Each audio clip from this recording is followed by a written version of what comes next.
आज की क्लास में हम लोग पढ़ेंगे मुगल साम्राज्य का पतन या उत्तर मुगल काल, यानी औरंगजेब की मृत्यु के बाद जितने भी शासक हुए, जैसे बहादुर शाह प्रथम, जहांदार शाह, फारुखसियर, मोहम्मद शाह, ये सारे शासक के बारे में एक एक चीज़, एक एक टॉपिक को हम बात करेंगे। अगर आपने सारे वीडियो को अंत तक देखा तो आपको काफ़ी कुछ इसको सीखने को मिलेगा। और काफ़ी सबसे अलग, मुगल मूल रूप से तैमूर के वंशज थे। चलिए हम लोग देखते हैं। औरंगजेब की मृत्यु के बाद जो है उत्तर मुगल काल चालू होता है। तो औरंगजेब की मृत्यु होती है कब? 1707 ईस्वी में। इसके बाद जो है जजाऊ में, सामूगढ़ के पास एक जगह है जजाऊ, वहाँ पर जो है 18 जून 1707 ईस्वी को आजम शाह और बहादुर शाह के बीच में जो है युद्ध होता है, उत्तराधिकार का युद्ध। इसमें आजम शाह मारा जाता है। बहादुर शाह जो है, उसका बचपन का नाम मोहम्मद मुअज्जम था, लेकिन जब मोहम्मद मुअज्जम जब शासक बनता है तो बहादुर शाह के नाम से जो है वो मुग़ल सिंहासन पर बैठता है। बहादुर शाह ने मरवार के राजा अजीत सिंह को जो है पराजित किया। मराठों संभाजी के पुत्र शाह को भी रिहा कर दिया। यानी कि औरंगजेब के समय में जो तानातनी मराठों से था, उसको क्या किया, जब बहादुर शाह आया तो उसको ख़त्म किया, उसको कम किया, है ना, और उससे अच्छा संबंध बनाने का प्रयास किया। किससे? मराठों से। चलिए अब देखेंगे औरंगजेब के द्वारा लगाए गए जो जजिया कर था उसको भी पुनः हटा दिया। कौन? बहादुर शाह।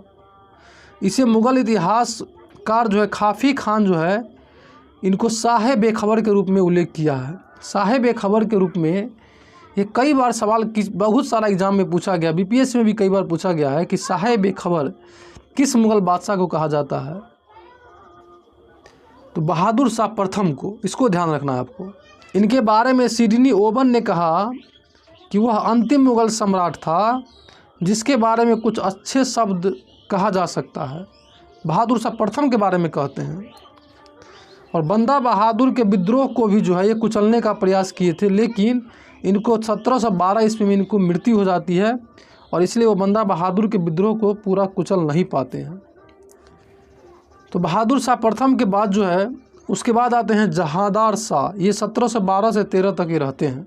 बहादुर शाह की मृत्यु के बाद जो है जहांदार शाह 1712 से 13 तक शासन करते हैं। लेकिन जब इनकी मृत्यु होती है तो इस उत्तराधिकार की लड़ाई में जो है, इनके 4 पुत्र रहते हैं। लड़ाई में इनको 10 सप्ताह तक जो इनके सबको नहीं दफनाया जा पाता है। ठीक है ना? क्यों नहीं दफनाया जाता है? क्योंकि उत्तराधिकार की लड़ाई जो है वो कंटिन्यू चलता रहता है। अब वो अपने इस लड़ाई में अपना राजा बनने के चक्कर में अपने पिता को सबको भी दफनाना वो लोग भूल जाते हैं। होने के बाद ही उसे दफन किया जा सका। 3 भाई अजीम उस शान, रफ़ी उस शान और जहान शाह मारा जाता है। जहांदार शाह जो है असद खान के पुत्र जुल्फ़िकार खां के सहयोग से मुग़ल बादशाह बना। इसने जुल्फ़िकार खां को अपना वज़ीर बनाया, यानी वज़ीर बनाया यानी प्रधानमंत्री बनाया। ठीक है? जब जुल्फ़िकार का, जब यहाँ का प्रधानमंत्री वज़ीर बनता है तो इन्होंने इजारा यानी कि भू राजस्व की जो वसूली ठीके पर देने की जो प्रथा था उसको और बढ़ावा दिया। जहांदार शाह अयोग्य एवं विलासी शासक था। माने जहांदार शाह पहला ऐसा शासक हुआ जो मुग़ल वंश में जो सबसे ज़्यादा अयोग्य करार दिया गया।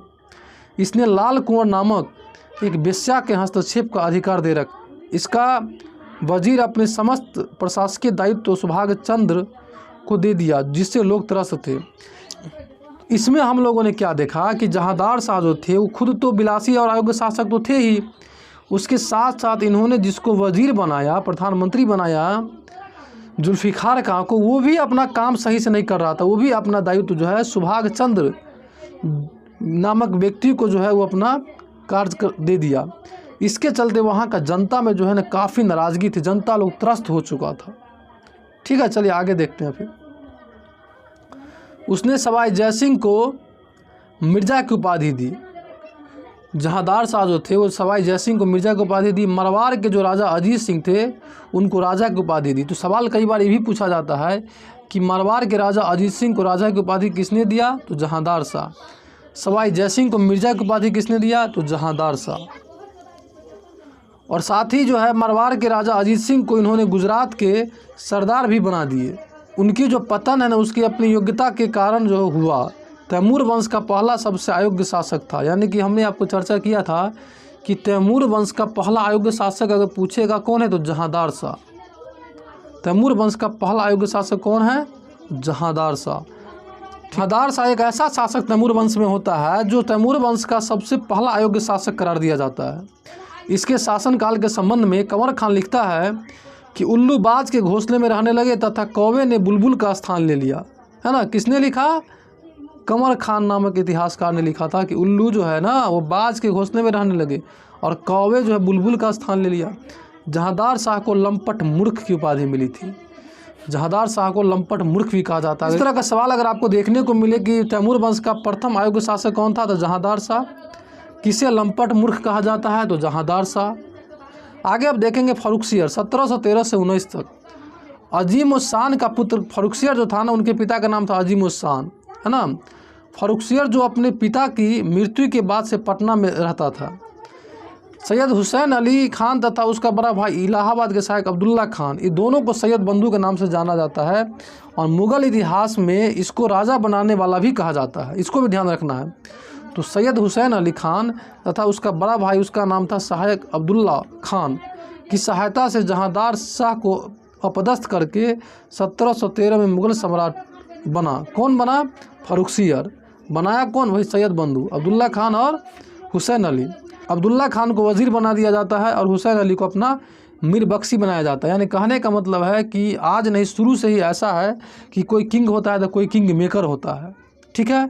तो अब्दुल्ला खान और उसका जो भाई था वज़ीर हुसैन अली, उसको किंग मेकर कहा जाता था। उस समय वो राजा बनाने वाला रहता था। राजा कोई और शासन अपने हाथ में रखता था, इसलिए एक भाई जो है वज़ीर प्रधानमंत्री बना और दूसरा भाई मीर बख्शी बना, ठीक है। चलिए नेक्स्ट आगे देखते हैं। हुसैन अली खान एवं अब्दुल्ला खान को वही सैयद बंधु के नाम से जाना जाता है। मुग़ल कालीन इतिहास में नृप निर्माता कहा जाता है इसे। फर्रुखसियर जब राजा बनता है तो वो क्या करता है कि जुल्फ़िकार खां को जो है ना हत्या करवा देता है एवं उसके जो पिता था असद खां, उसको जेल में डाल दिया। निज़ाम उल मुल्क के नाम से प्रसिद्ध चिनकिलिस खां तुरानी दल का नेता था। वो काफ़ी उस समय मुग़ल वंश के समय में वो काफ़ी मुझे होशियार और काफ़ी तेज़ तर्रार व्यक्ति था चिनकिलिस खां। उसको मुग़ल वंश में इसको काफ़ी उस समय मान्यता था। इसने जो है 17 दिसंबर 1715 को सिख नेता बंदा बहादुर को बंदी बना लिया। कौन? फर्रुखसियर। 17 दिसंबर 1715 को फर्रुखसियर जो है बंदा बहादुर को बंदी बना लिया और बाद में इसको जो है ना इसको हत्या कर दी। बंदा बहादुर को केवल अकेले बंदी नहीं बनाते, बंदा बहादुर के साथ जो है 740 उसके पास समर्थक रहता है। 740 समर्थक को बंदी बना करके उन्होंने कुछ दिनों के बाद सबको हत्या कर देता है फर्रुखसियर, ठीक है। चलिए नेक्स्ट देखते हैं। जाटों ने अपने नेता चुरामन के नेतृत्व में विद्रोह किया। उसको दबाया कौन? उसको दबाता है वही अम्बेर के सवाई जयसिंह। उस समय वो जो था वो मुग़ल सेना का नेतृत्व कर रहा था, सवाई जयसिंह, है ना। उसको दबा देता है चुरामन के नेतृत्व वाले सेना को। और 1719 में हुसैन अली ने पेशवा बालाजी विश्वनाथ के साथ दिल्ली की संधि किया और सैयद बंधुओं ने 28 अप्रैल 1719 को मराठा नेता शाहू के सहयोग से सम्राट फर्रुखसियर को हत्या करवा दिया। अब देखिए, जो सैयद बंधु उसको राजा बनाता है, दोनों के बीच में मतभेद हो जाता है। यानी कि मतभेद होने के बाद जिसको राजा बनाता है उसको फिर वो हत्या भी करवा दिया फर्रुखसियर को। और फर्रुखसियर को इतिहास में घृणित कायर के रूप में जाना जाता है। कभी कभी एग्जाम में आपको ये भी देखने को कई बार पूछा गया है कि घृणित कायर का संज्ञा किसे दिया गया। तो इतिहास में फर्रुखसियर को जो है घृणित कायर के रूप में जाना जाता है। इस तरह का सवाल बहुत सारा एग्जाम में पूछा जा चुका है, इसको ध्यान में रखिएगा। जब ये घृणित कायर रहेगा तो इसका मतलब है कि फर्रुखसियर है, मुग़ल वंश का जो है फर्रुखसियर। फर्रुखसियर की मृत्यु के बाद रफ़ी उद दर्जात मुग़ल सिंहासन पर बैठा। फर्रुखसियर को वही सैयद बंधु तो मार ही देता है, मरवा देता है। वही मरवाने के बाद क्या करता है, वही सैयद बंधु मिल करके रफ़ी उद दर्जात को मुग़ल सिंहासन में बैठाया, एक नाम के लिए बैठाता है। वो इतना दारू पीता है, इतना शराब पीता है कि वो अगले कुछ 4 महीने में उसकी मृत्यु। इसके बाद सैयद बंधु फिर रफ़ी उद दौला को शाहजहाँ द्वितीय की उपाधि धराता है। किसको? रफ़ी उद दौला को। कौन सा उपाधि दिलाता है? शाहजहाँ द्वितीय की। और उसको फिर सिंहासन में बैठाता है, फिर राज काज का पूरा अपना ही पास रखता है दोनों भाई। किंतु इसका भी जो है 1719 में इसकी भी जो है मृत्यु हो जाती है और वो फिर एक नया राजा के तलाश में जो है वो लग जाता है, क्योंकि उसका काम ही है राजा बनाना। उसके बाद बनता है मोहम्मद शाह 1719 से 1748। रफ़ी-उद-दौला के बाद सैयद बंधुओं ने जो है जहान शाह के पुत्र रोशन अख्तर को, माने जहान मोहम्मद शाह कौन था, जहान शाह के पुत्र था, इसका नाम था रोशन अख्तर, है ना। अगर पूछा जाए कि मोहम्मद शाह का क्या नाम था तो रोशन अख्तर, इसको मोहम्मद शाह के नाम से 28 सितंबर 1719 को दिल्ली की गद्दी पर बैठाया। गद्दी पर बैठने के बाद मोहम्मद शाह सैयद बंधुओं से तंग आ गया, यानी कि जब उसको दिल्ली पे गद्दी पर बैठाया तो आप देखते होंगे कि अक्सर ऐसा होता है, जो किंग मेकर जो होता है वो सत्ता को हमेशा कंट्रोल करना चाहता है। जब भी वो सत्ता को कंट्रोल करना चाहेगा तो जो राजा होता है उसको अपनी स्वायत्तता का खतरा होने लगता है। उस स्वायत्तता को बचाने के चक्कर में क्या होता है कि दोनों में मतभेद उत्पन्न होता है, और यही होता है इसके साथ भी। तो कुछ 6 दिन के बाद जो है मोहम्मद शाह को सैयद बंधु से काफ़ी नफरत होने लगता है। उसे तंग आकर जो है लास्ट में उन्होंने क्या करता है, सैयद बंधु को तुरानी के जो सैनिक था हैदर बेग, उसके द्वारा 1720 में हुसैन अली खान को हत्या करवा दिया जाता है, और अब्दुल्ला खान जो उसका दूसरा भाई था हुसैन अली का, उसको कैद कर लेता है, और तब जाके वो थोड़ा आराम का सांस लेता है मोहम्मद शाह। तो आपने क्या देखा कि जब भी कोई आदमी कोई काम करता है तो उसमें उसका लोभ छुपा होता है, और जब उसका लोभ की प्राप्ति नहीं होती है तो उससे क्या होता है, फिर उससे दूरी बनने लग जाता है। वही चीज़ सैयद बंधु के साथ हमने कई सारे राजा के साथ देखा, कई शासन में उसको यही हुआ। बनाता था, अगर दिक्कत हुआ फिर उसको मरवा देता था, फिर बनाता था दूसरा, अगर फिर दिक्कत हो फिर मरवा देता था। लेकिन इस बार क्या हुआ कि मोहम्मद शाह क्या किया, वो सैयद बंधु को ही मरवा दिया, है ना। षड्यंत्रकारी के सामने एक नया षड्यंत्र रचा इसने। ठीक है, चलिए आगे देखते हैं। अमीन खां को मोहम्मद शाह ने अपना वजीर नियुक्त किया। ठीक है, जब सैयद बंधु को मार देता है तब उसने क्या करता है, एक नया वज़ीर को लाता है, उसका नाम था अमीन खां। 1721 में मृत्यु के बाद निज़ाम उल मुल्क को कार्यभार दिया गया, यानी कि अमीन खां को 1721 में क्या होता है, मृत्यु हो जाती है। जब उसकी मृत्यु हो जाती है तब वो जो है निज़ाम उल मुल्क को जो है वज़ीर का कार्यभार देता है। यह षड्यंत्र से बचने के लिए, निज़ाम उल मुल्क जो था काफ़ी तेज़ तर्रार व्यक्ति था, तो जब निज़ाम उल मुल्क को जब वज़ीर का कार्यभार दिया गया तो यह षड्यंत्र से बचने के लिए कुछ आमूलचूल परिवर्तन लाना चाहता था मुग़ल शासन की व्यवस्था में, और उसको डर था मोहम्मद शाह को कि ये ऐसा कोई बदलाव करना चाहता है जिससे वो भी चाहता है सत्ता को कंट्रोल करे। तो यही चीज़ कहीं ना कहीं जो है मोहम्मद शाह को डर हुआ कि ये जो है व्यक्ति काफ़ी तेज़ तर्रार व्यक्ति है निज़ाम उल मुल्क, अगर ये निज़ाम उल मुल्क जो अगर सत्ता को कंट्रोल कर लिया तब तो हमको फिर कहीं के नहीं छोड़ेगा।